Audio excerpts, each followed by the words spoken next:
Welcome to another edition of Red and Black, where your conservatism is not just the color that you're used to. I'm Lenny McAllister, and I'm bringing in three other friends that I guarantee you have more middle names than my dad, but not as colorful of a nickname. So with that said, first, Kara, I'm going to put you on the spot because you're famous, so people can probably find your middle name anyway. What's your middle name? My middle name is Ann, but if you read it, you'll think it's Ayn. My mom named me after Ayn Rand. But nice. we pronounce it Ann. Yeah, my parents were hippies, and back then, and Ayn Rand was counterculture. So now they're like Your corporate parents are sellouts. awesome. Yeah, now my parents are big government sellouts now. But once upon a time, they were screw the man, free-loving hippies. And yeah, so my mom named me after Ayn Rand book. But my nickname is KJ with my family. With my KJ, because my maiden name is Jones. And my family, my dad's family, I didn't meet them. I didn't meet my dad or his family until I was almost in junior high school. And so they could never say my name, Kira. Everybody want to make it Kiera. Black people always want to make it Kiera. There's 4 letters. Wait a minute. There's 4 letters. Kiera in How do you mess that up? It doesn't matter. Black folks want to make it Kiera every time. It doesn't matter. So eventually we just all settled on KJ. It just was easier for all of us. That's funny. Look, Dr. Metzler, we had a little pre-show and we found out that you don't have a middle name, you have multiple middle names, almost like a double or triple decker sandwich. So would you please announce to the room, because again, you're famous as well, your whole name or parts of it, because we only have an hour. Christopher Inglefield Fitzgerald Jeremiah Metzler. Oh my God. Are you serious? Oh, hold on. I'm serious. And we lost. See, you chased Jeff off again.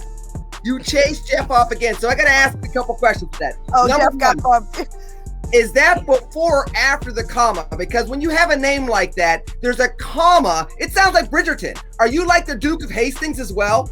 No. But I was the charge d'affaires in Grenada, so there's. There you go. Listen, Lenny, Chris has all these names because with each presidential administration that he has advised, he gets a new name. So starting with George Washington, a lot of people don't know this, but Dr. Metzler is actually responsible for a large chunk of the United States Constitution. You got that right. George and I were back there, and there we were. They're like, you know what? You need some more names, Chris. You don't have enough.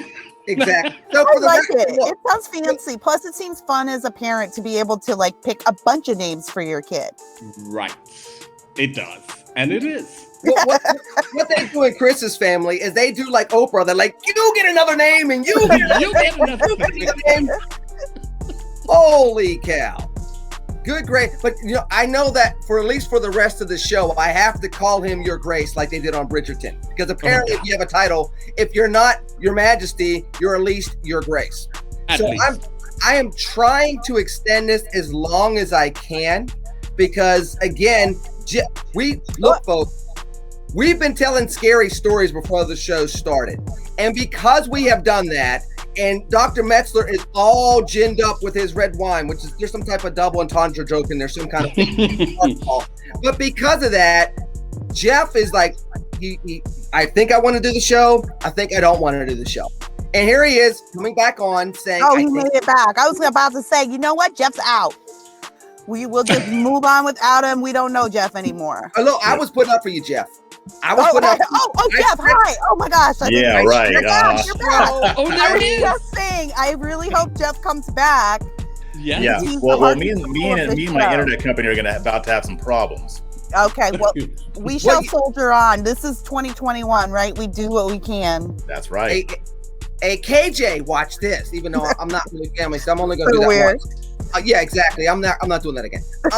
You need to get a fresh perspective on your internet connection over there. Oh God. Yeah, really. Talk about shoehorning. Look, I gotta throw it in there. So back to the theme before we get to the show. How many middle names do you have? And since the other, hold on, you didn't give us your nickname, Dr. M, unless if it is truly Duke of Hastings. No, actually, it's the boy. That's what it is. Okay. I'm serious. So wait a minute. Not only is Dr. Metzler this really cool cat that hung out with George Washington and is responsible for the U.S. Constitution, but Yeah. the boy also had a rap group. He was the other half of the duo with the Brat back in the 90s. Yeah, well, but an AOL swing. yeah, no. But except No, not it's that not, boy. Right. Oh. You have to say it with the accent, man. The boy. Oh, right. The bye. The boy. The boy. Right. The boy. Now What let boy me, day? let me go to Jeff before he goes Dubai on his internet connection again. Yeah. Jeff, how many middle names do you have, and what is it, or what are them? And what's your colorful nickname? Yeah, well, I only have one middle name, and it's Mordecai, like in the Bible, Book of Esther.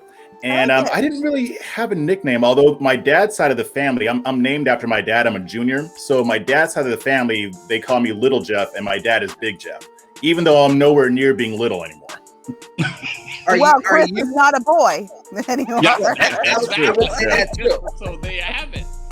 So these nicknames don't exactly fit in. And again, somebody whose family made 4 syllables out of a 4-letter name. Sarah, black folks always got to be extra. You know this. That's right. That's what makes us lovable. So speaking of people that could be lovable, but not quite as lovable, I'm going to go to something a little lighter before we get into the State of the Union. There is somebody, and I'm going to actually I think I'm going to go to Kira first, because Kira brought this up to my attention, and I think it's funny to me because Joe Biden hasn't been in office as president for 100 days, and he is already infuriating one of his biggest supporters with one of the most controversial things that you brought to our attention, Mrs. Davis, over something that might be a stretch. Now, first and foremost, let me bring to you the person that is sitting on his phone right now saying, now, Joe, you're taking this a little too far, Joe. Right there. And you see what he's holding, don't you? I freaking love that picture. That's the best picture of a president ever taken. He is sitting there, Kira, and he's saying to Joe, I helped you get elected. And the first thing you do is you take my little bit of joy after I leave the White House. Now, I had to be the first president after Trump, and I'm trying to relax, and you want to take away my menthols. Why would he do? I thought he was trying to get the black vote. And I don't understand. I, honest to heavens, do not understand what's going on here. I honestly can't understand. Like, I don't know any black person who has ever said we need menthols or a scourge on the black community or flavored cigarettes. In fact, every black person I know has a daddy or a grandpa or uncle or grandma or themselves smoke menthol cigarettes. I do believe my father smokes them to this day. Flavored cigarettes are like, that's like hood culture to me, you know, like the hood is where I learned how to smoke flavored cigarette. A Swisher Sweet, you know, on a Saturday, hanging out on the stoop. Yeah, like I learned a lot of culture from my time in Gary, Indiana, but I don't understand. Like, no one was asking for this. Who was pushing for this? Typically, when you see weird stuff like this, I would say follow the money. So I don't know where the money is. I haven't had time to look into it, but I would suggest, if you're curious, look to whatever money just are going on here, because like, if you want to tick black people off, like take away our menthols and our flavored cigars, you know, while we play spades on a Saturday night. Like, who is this? Smoking is bad. I get this. But like, outside of smoking being bad, who is this for? Who is this hurting? And the only thing that I can think of, besides maybe a money grab somewhere that I just haven't researched and don't know yet, the only thing I can think of is that this is another sign of how out of touch Democrats are with their constituencies.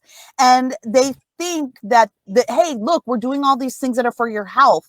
these are, and this was the point of Obamacare, right? To kind of rule your health, and we're going to make you get this vaccine or carry a passport. It's for your good. To make you stay inside. It's for your own good. Like, they're doing a lot of stuff for us that's for our own good. And this falls underneath it, I guess, so that somebody's going to run on this at some point, right? I don't know. And then what are they going to say? Like, Black people, I took away your flavored cigars. Vote for me. Like, I don't know. Maybe somebody knows something that I don't, but this I cannot wrap my brain around. Hold on. We know somebody that knows more than all three of us combined. Let's go to the dude with 9 middle names. Christopher Fitzgerald. Arthur. Duke of wherever he's the Duke of. Dr. M. What's the story behind this? I have nothing. I have zero. I think Kira's right, or Kiara.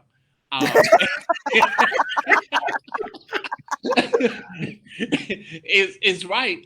There's got to be some money, something going on, because it simply makes no sense. I got nothing. Really? That's where you want to end, Jeff. Pick it up. Help him out. I'm flabbergasted that the most interesting man on Red and Black has nothing to say. Nothing.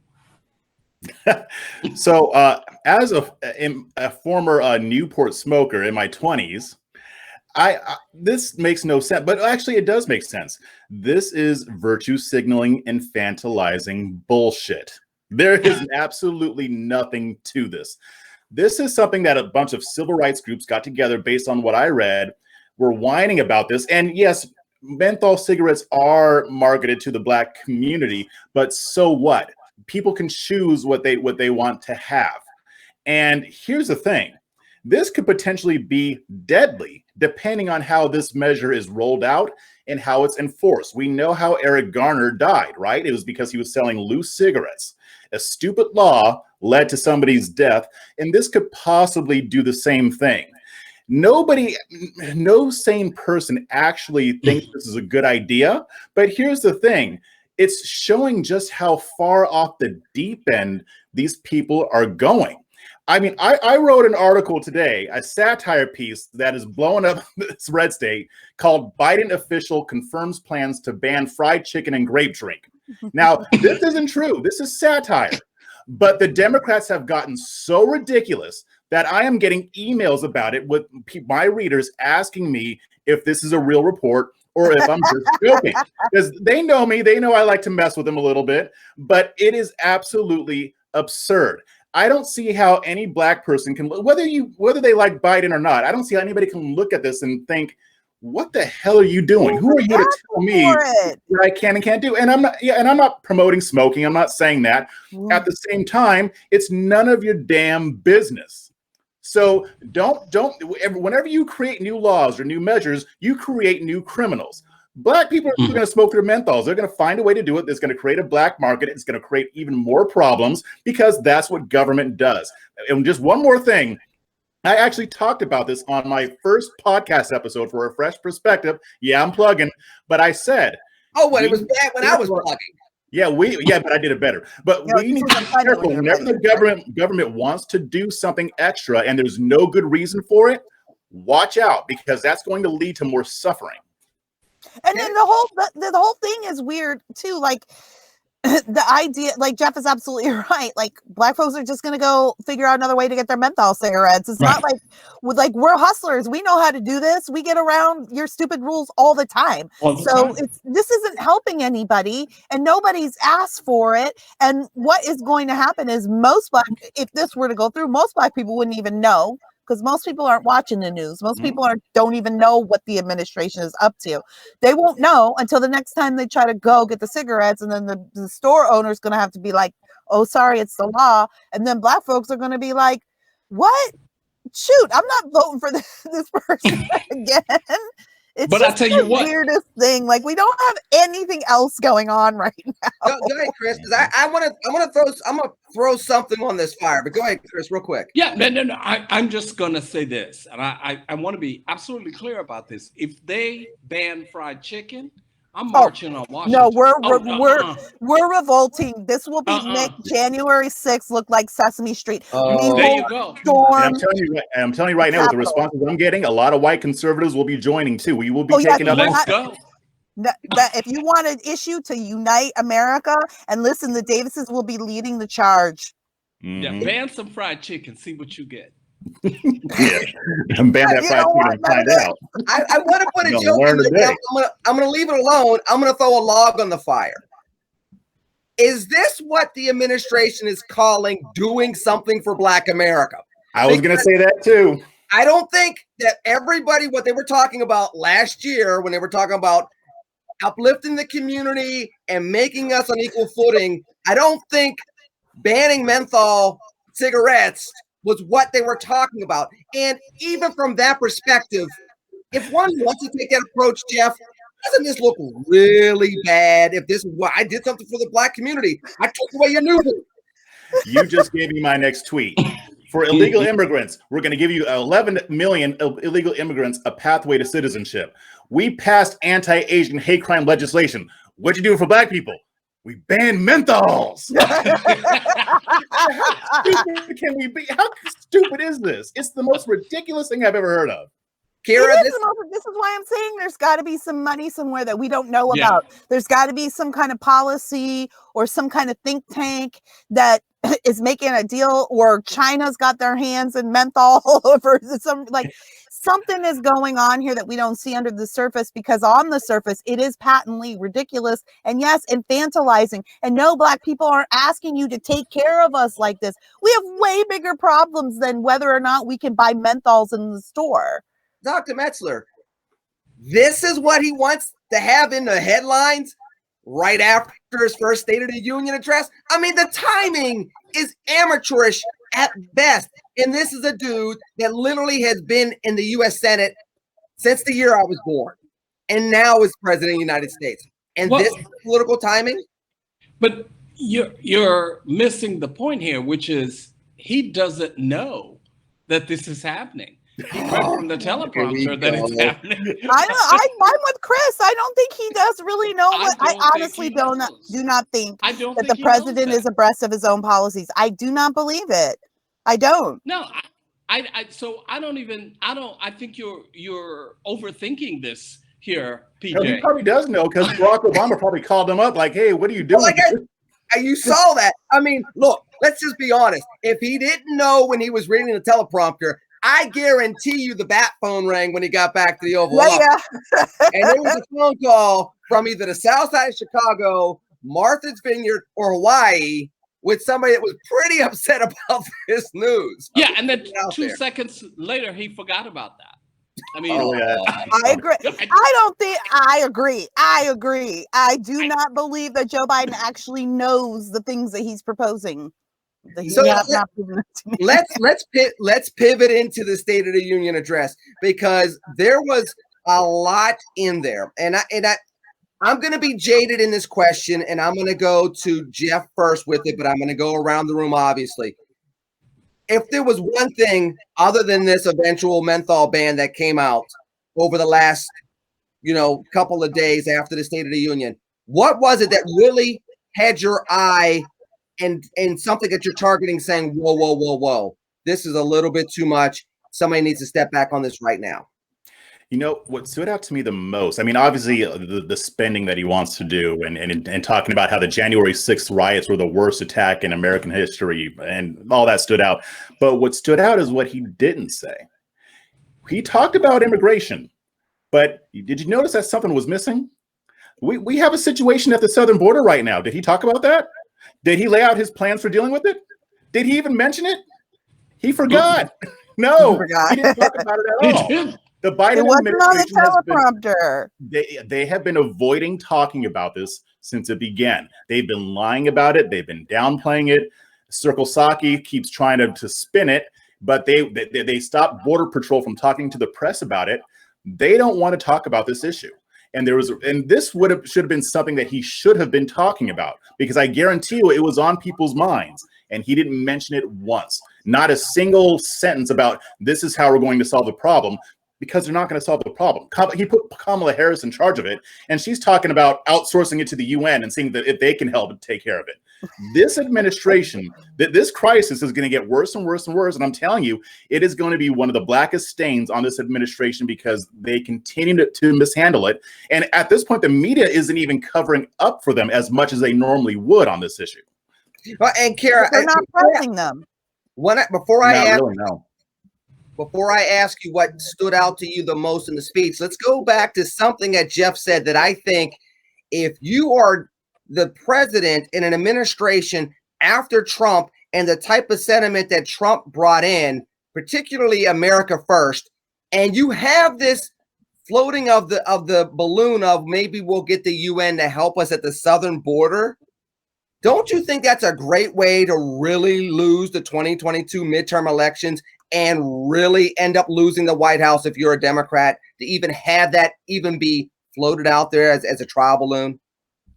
As Jeff already said, they have not even owned up to this border crisis, and they are avoiding it. And it is because, Lenny, I know, my sources tell me they are already polling 2022, and it is not looking good for the Democrats.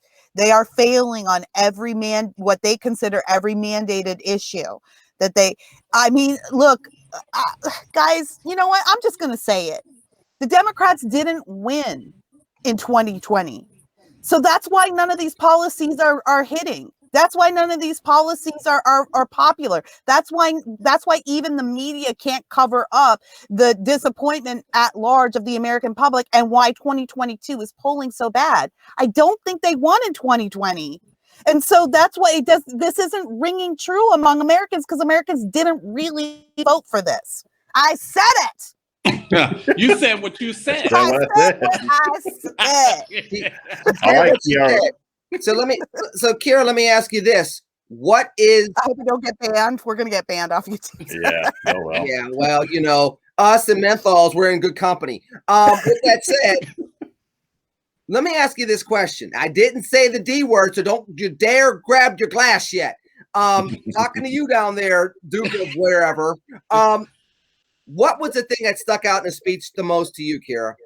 The section on education and preschool, and this comes up. A lot of this was just warmed over Democrat BS. It's the same stuff we get. Yeah, the spending's amazing, but like it's the same ideas. But universal preschool, putting kids in school at 2 years old. As a mom who has been struggling with this whole "are we going back to school" thing for the last 18 months, I was like, what are you talking about? A lot of places in this country aren't even back in the classroom yet. You're saying you want to add more classroom time? You can't even get the teachers that we do have into the classroom. How are you going to create 2 more years of public school?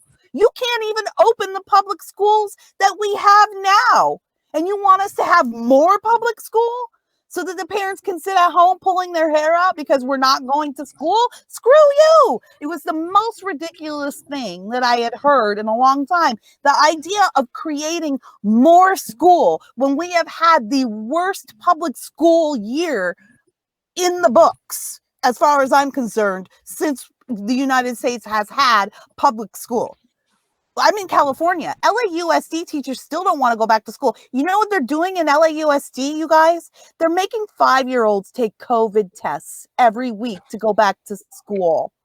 That's what we're doing here. And they want to add another 2 or 3 years of preschool so somebody else can have your kid. So, if universal preschool is good because it's going to increase the chance of education for kids, and it's going to help parents with childcare. No, you're making everything more expensive, so those parents have to work longer hours to pay the taxes that pay for the extra preschool, which they may or may not go to, depending on how the teachers' unions feel on that day. And the other thing is, no, actually, no. It is not better for your kid, for your 2-year-old, to be at school. I had a 2-year-old that I sent to preschool, and I liked it. You know, it was a Christian school. I did it because I wanted him to go there. His grandparents ran the school. I thought it'd be nice. I liked it. But that's what I chose for my son, to make it a universal. With the second one, I didn't do it because I'm like, no, she's going to learn at home more with me. Your kid is better off with you, folks. The more time you can spend with your kid, the better. The government should not be. It's bad enough that a lot of you have to go to work when you don't want to. You have to go to work and put your kid in daycare while you go work a job to pay for more daycare. That's bad enough. But the idea of being forced by the government to send your kid to school in order to meet these education requirements, that stood out to me. And I was like, are you even looking at what's going on around here? Like, no, we don't need more school. We can't even get to the schools that we do have. And Dr. Amber, I want you to kind of talk a little bit about what Kira said, then I'm going to ask you the same question as far as what stuck out to you. But now what's interesting is when you couple that with the fact that he actually was very vocal and has been vocal with his support of unions and the right to unionize, and you know what's going on with teachers' unions and the whole thing in public schools, he has been very pro-unionized school districts, unionized school workforces in a way you haven't heard a president be in quite some time. And when you couple that with the fact that they're trying to extend the school experience backwards to age 2, a public school experience, by the way, that disproportionately has not worked for Black and brown children, the same people that he needed the votes in order to win with, and then now he's kind of shoving into a system that they poll that they don't want as much of. It just seems to be a backwards move, of course, coupled with the Menthols as well. Well, yeah, it is absolutely a backwards move. And to Kira's point, look, this whole idea of talking about more schooling, as someone who is now raising our twin 5-year-old boys, grandsons, look, this idea, you spend as much time with them as you can, and you put them in school as appropriate. But this whole notion is absolute and complete nonsense. As to the union issue, they've been in bed with Randy Weingarten and all those folks for the longest period of time. Look at the person who is Secretary of Labor. He is a union boss. And so do you expect any less? No. That's what you're going to get. What stuck out to you in regards to the State of the Union address from President Biden that made you go, I cannot believe that this guy actually said that, and I can't believe he actually thinks that he's going to get that done? Well, the whole tone-deaf nature of creating more government, my God, it's like the government's going to solve all of your problems.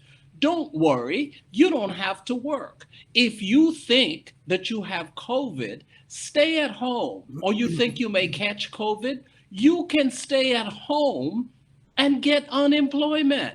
This notion of the government taking over our lives, are you kidding me? Besides, I don't even want to get into the whole spending thing because I don't know who's paying for all of that. Nobody. Nobody's paying for magic. The whole idea. Money theory. Gandalf. And even if you were to raise corporate taxes, that is not enough. No. That's not gonna happen. So folks, what the Democrats are so tone deaf. Unbelievable. That entire speech, what stood out to me about this entire speech is how dumb it was. That's what stood out to me. It was completely dumb. And by the way, I'm going to have to get Nancy Pelosi to chastise you, PJ. Because you can't call it a State of the Union. That's not what it was. No. It was a joint session. A joint session. Yeah. She would come after me. She of the kente cloth and the sacrifice of George Floyd, correcting anybody they say probably is outside of her realm. But I got to challenge you on something, Mr. Archduke, or I'm sorry, Dr. Archduke. and I'm going to go to Jeff with this. I don't know if the Biden administration is really tone deaf in so much as they are really keenly good at hearing only one very specific segment of their base, let alone the country, which is the extreme far left. Now, what's interesting, Jeff, is he ran as a moderate. He basically pushed everybody to the far left out and then told them during the campaign, didn't I tell you to sit down and shut up until after November? And here he is again trying to placate them now that he's in, but it might cost him the midterms, like Kira said, and it might cost the Democrats a lot more when you start rolling around the 2024. Yeah, it's true. I mean, and he is walking that tightrope, and I knew that he was going to have to. Even though the far left progressive wing isn't quite as powerful as the moderate wing, it still carries a tremendous level of influence. So he has to throw them a bone to shut them up. I mean, like with the whole court packing thing, like I said on the last show, he doesn't want to pack the court. He's just doing that to make them happy. So I think that, and the thing is, I think the Democrats are kind of screwed either way, because even if Biden does play more towards the center or towards the moderate crowd, the policies that they want, they're not what America wants. His approval rating, they're trying to make it sound like it's high, but it's one of the lowest that's ever been at this point in the presidency. On top of that, he's getting really low marks for the migrant crisis, and I keep harping on that because that is going to blow up on him. It may not be blowing up just yet, but it's going to keep accelerating and escalating. That's why they don't want to talk about it. That's exactly why they don't want to talk about it. Yep. I was reading, his allies in the press are saying, today they were saying it's interesting that Biden didn't mention that they have actually cleared about 80% of the kids that are being held at the border. They've been cleared. And so I think it was a New York Times reporter was like, I can't believe that they haven't been mentioning it. No, they haven't been mentioning it because they don't want you to ask where those kids went or how they've been clearing the kids. Basically, they've just been putting them in buses and dropping them off in random towns across the United States. They don't want to have to answer those kinds of questions. So they're just pretending that this really great thing of clearing these kids in cages actually hasn't even happened. Yes, this is an absolute disaster for them. Even the media can't cover it up. And you've got 2 states suing now for the government to come protect their own border. Yeah, this is going to bite them in the ass in 2022. It already is. I don't know what they're doing. Because menthol cigarettes on top of this. Do you want to win 2022 or not? Well, it's like they're trying to lose. Yeah, it's catch and release is really what they're doing. A lot of these families aren't even being given dates to come show up in court. They don't want them to have dates. They want to flood. They want to overwhelm us with these people so that we, the American people, are too helpless to get to the ballot box and vote these jokers out. And the census and the results of the census didn't help them either. I think they anticipated those census results, and that's why he's trying to import as many as possible. And let's talk about the census for just a second. And that was not necessarily on the agenda for tonight, but Jeff, you bring up an interesting point, Dr. M. I'll go to you first because I know you wanted to chime in. Places such as Pennsylvania and New York. I mean, Trevor Noah flipped out over this, by the way. So when it's on the Daily Show, it must not be really good for left-leaning states. But states that gained those congressional seats, North Carolina, red, Texas, Florida, and here we go again, talking about states. People don't think about North Carolina when you talk about immigration, Dr. Metzler, but it is a rather big immigration state where in certain pockets, Charlotte, Raleigh, Greensboro, you have a significant Latino community. You go to Eastern North Carolina, there are a lot of people working the fields out there that are migrants. Some of them are on green cards. Some of them are American. Some of them are not. And this is a big issue in 3 states. Texas is becoming a swing state. North Carolina is a swing state. And Florida has always been a swing state. Yeah, well, look, the fact of the matter is, let's go back to the fact that this is not about what Biden ran on. Biden ran on something. What you now have is the Susan Rice administration. Thank you. Susan is head of domestic policy. This is Susan's agenda. It makes more sense when you view it through that filter. Suddenly, it all makes more sense. Yeah, this except is the Susan's menthol agenda. thing. But Yeah, I accept that. I still understand that. But this is Susan's agenda. So essentially, she is pushing forth this far left stuff. And here's the thing, Susan will never win anything. And from the perspective of the Democrats, they need to understand this is a losing issue. However, they're like, like last night I was saying, did he address the border issue? And I had to post my favorite, one of my favorite people, Bob Marley. I don't want to wait in vain. I don't want to wait. So Jeff, when does it blow up on him? Because this was something that it did not. President Obama had to deal with this stuff. Eventually, had I forget her name, but Arizona's former governor wagging her finger at him the moment he got off of Air Force One. oh yeah, Janet Napolitano. No, Napolitano. No, it wasn't. Napolitano worked for him. Oh no. Oh, Republican governor. It's a very famous picture where she got, and you could see her waving her finger as he's trying to address her. And it was it was around SB 1040, if people remember that. Or was it 10? Oh yeah, Jan Brewer. 1070. Jan Brewer. And it eventually was one of the issues, even though Obamacare was a bigger issue, that really led to the tidal wave that came in 2010.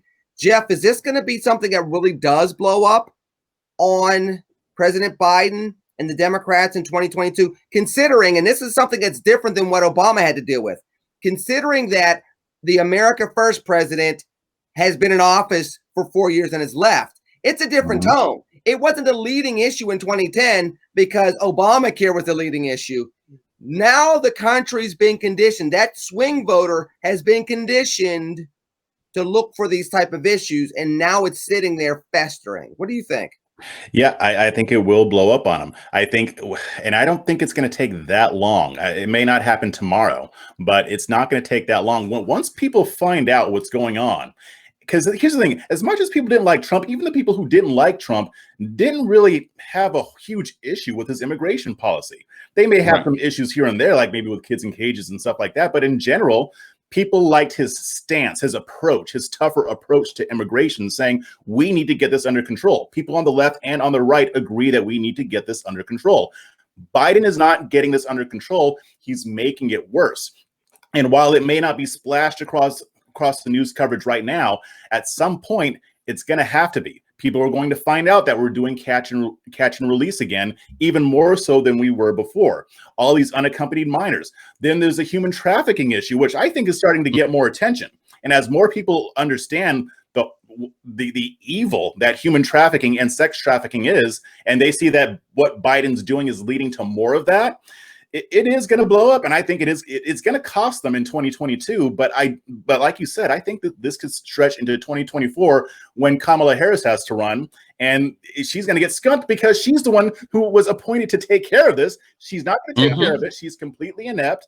It's going to backfire on her, and I think we're going to have a Republican president in 2024 as long as, here's the caveat, the GOP doesn't do anything too stupid. Yeah, well, there's that. And that's always a possibility. I always have that caveat in there because that can always happen. Jeff read the script, so you get extra points wherever you get points on the show, because I don't even think if we have points. But I'm going to let you go for a second. Go drink your water. Just don't gulp off camera. And since you don't have a gubernatorial announcement for us, Mrs. Davis, you got to go off camera for a second. So I'm going to ask you, Mr. Connoisseur of all knowledgeable things and everybody that's worth anything, Mr. Duke, Archduke, Dr. Archduke. Speaking of 2024, what did this dude do for his chances coming up in 2024, considering he said he doesn't want to run, but everybody is saying he needs to run? Well, he's increased his chances significantly. Look, and folks have, what concerns me the most about this is I don't care whether you like Senator Scott or not. Doesn't matter. The issue for me is he talked about his experience. He said that, in fact, America is not an inherently racist society. Okay, news, yeah, that's right. He also said that there are still incidences of discrimination and racism in the country. Of course they are. They're people, And so as a result of that, and I noticed Madame VP said the same thing today, but she was not castigated. And as it relates to Twitter, y'all need to sit down somewhere. You allowed this vitriol against Senator Scott to trend, and then you go back and say, oh, my bad, now we'll take it down after it's trended for so long. I think Senator Scott increased his chances significantly. I'm not sure that he wants to run for president directly, but he looks like a good VP pick possibility. I don't know.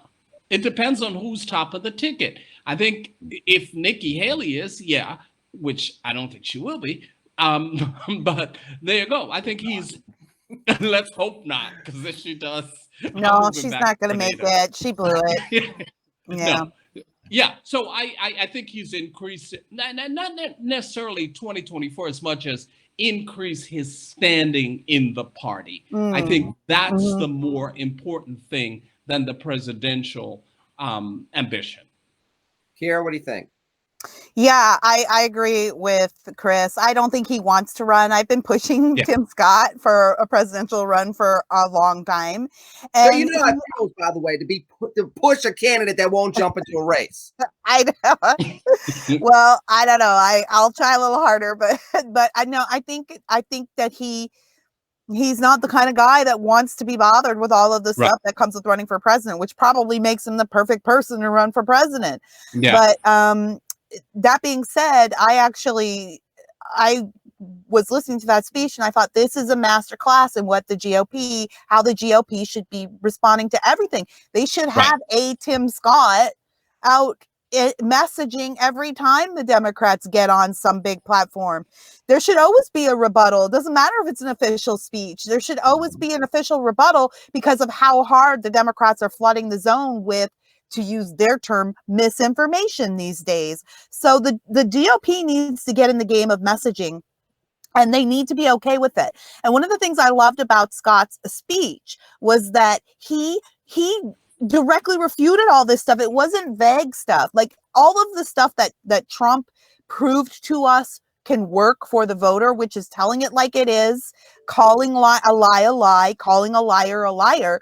This Georgia voter law, the GOP should have been out there this whole time talking about what lies are being told about it. And that's what Tim Scott did. He was like, this is not true. And that's not true. And X is not true. And Y is not true. These are not the things that are true about this bill. These are lies made up to divide us. It was that kind of straight talk, even though it was very genteel coming from this Southern gentleman. It was that kind of straight talk that I think is what the GOP needs to learn how to master moving forward into 2022 and 24, because at this point, all the Democrats have is messaging. They don't have anything that works. They don't have anyone who works. They are, to my assessment, and I believe polls will bear this out as we move further into election season, becoming grossly unpopular because of COVID and school closures. I don't think the Democrats understand how angry parents are about school closures and across the political spectrum. Yeah. That's going to be a big deal. And so the Republicans have an opportunity here to kind of get in this game and start playing it the way the Democrats play it, by messaging, by images, by using a guy like Tim Scott, yes, for his racial identity, absolutely, and also for what he has to offer as an intelligent human being and the only senator who offered any kind of solution to the police brutality issue. Jeff, let me ask you something a little different about this. Let's talk about the cultural aspect of this for African Americans, looking at, the joint session of Congress speech. Thank you very much, Dr. M, for that clarification. Please let Speaker Pelosi know that I corrected myself on red and black. You can keep your menthol cigarettes, Lenny. There you go. Well, I was actually going to go to that. Don't get too carried away over there. Here's the thing, right?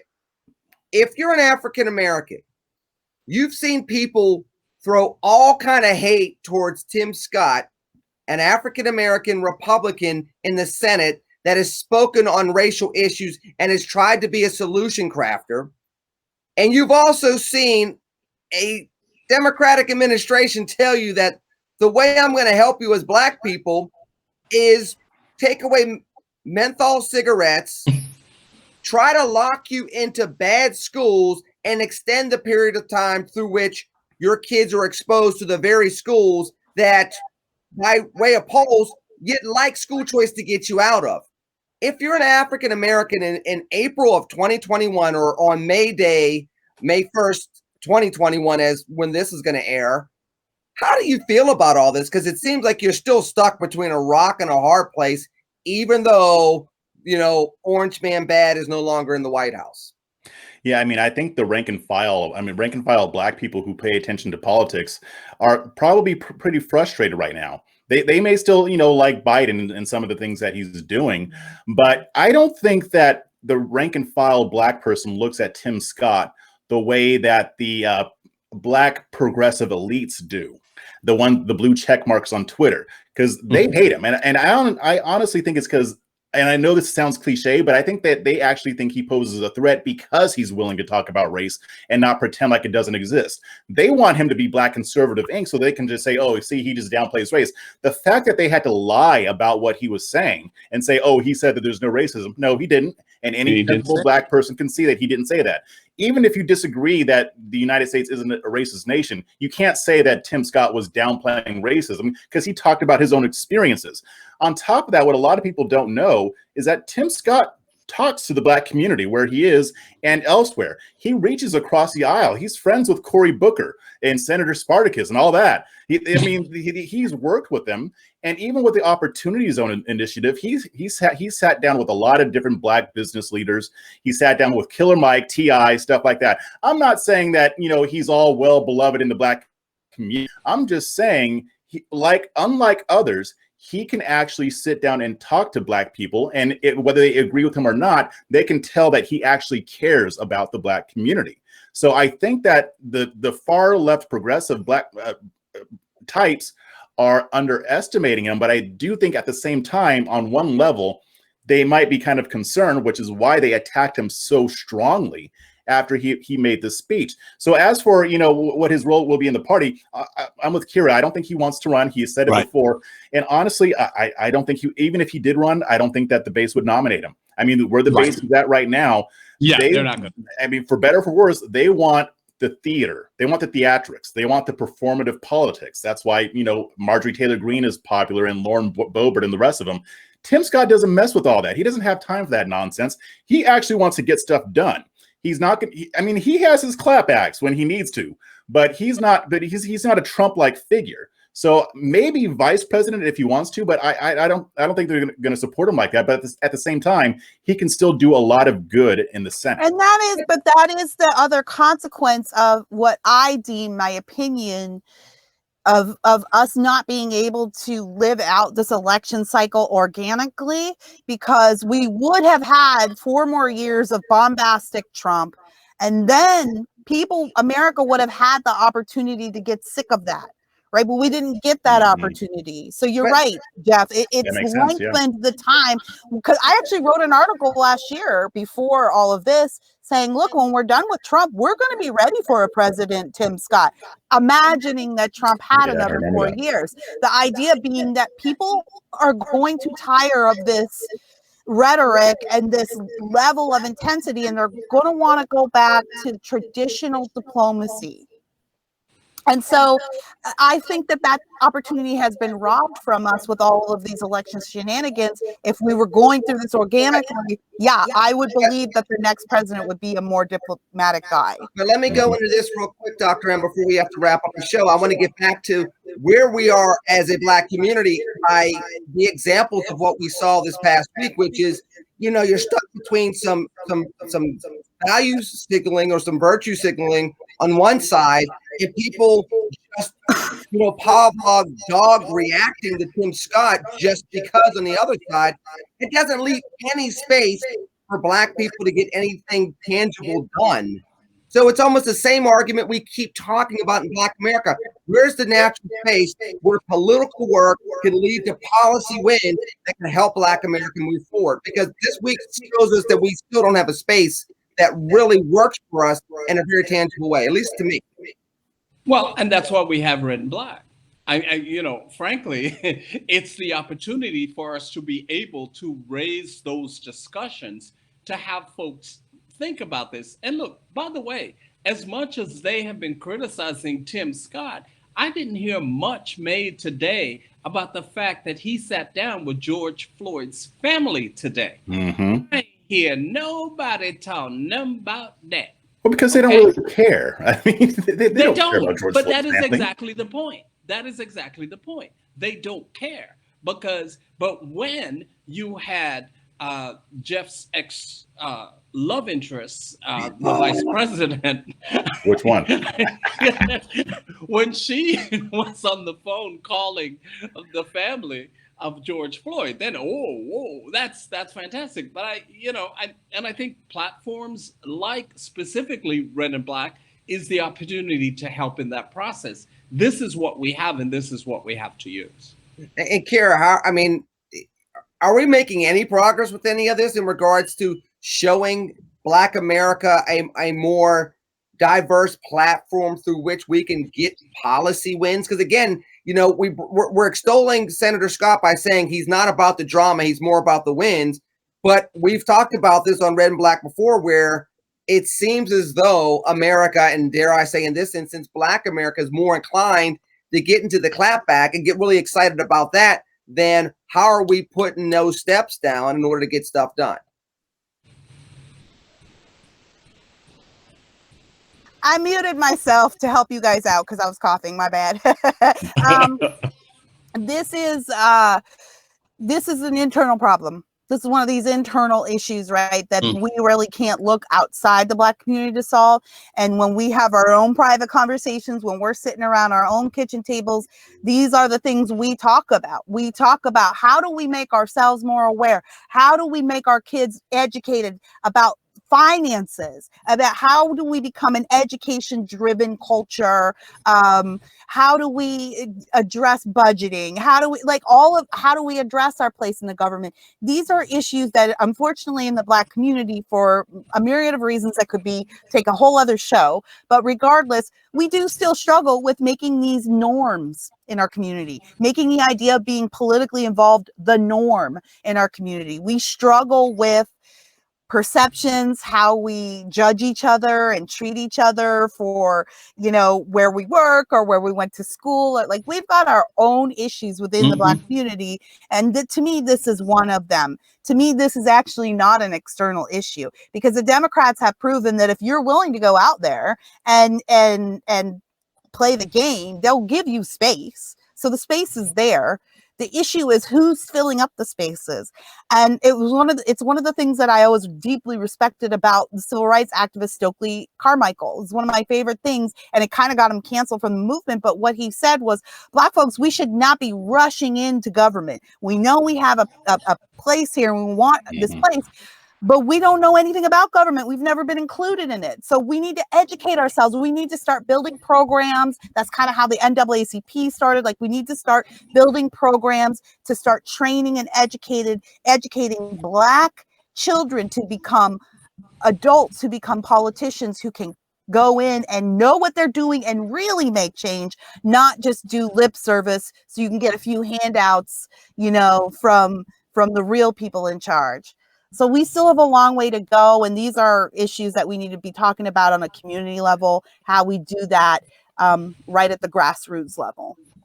I think it's a good place to end the show. I'm going to go around the horn. I'm going to have you go last, Kira, regardless of how you want to pronounce it, just because it just seems appropriate. So, Miss Dr. Archduke, what do you got going on this week? Very briefly, because we're running out of time. Very briefly, continuing to work on making sure we push Red and Black as much as we can.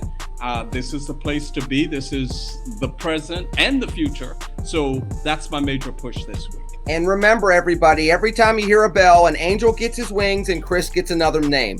So remember, that's what we learned on Red and Black. Jeff, what do you got going on this week? Very quickly. Yeah, I got a lot going on with a fresh perspective with Jeff Charles. Like I said, I dropped my podcast today, audio only. This is a brand new content aside from my live streams that I do every Monday and Wednesday evening at 8 p.m. on YouTube. But this will come out every Thursday, and I'll have an interview coming out every Tuesday. So I have a whole backlog of interviews, and I've got a bunch set up. So we've got a lot of stuff going on. So I'll be publishing either video or audio or written content every day of the week.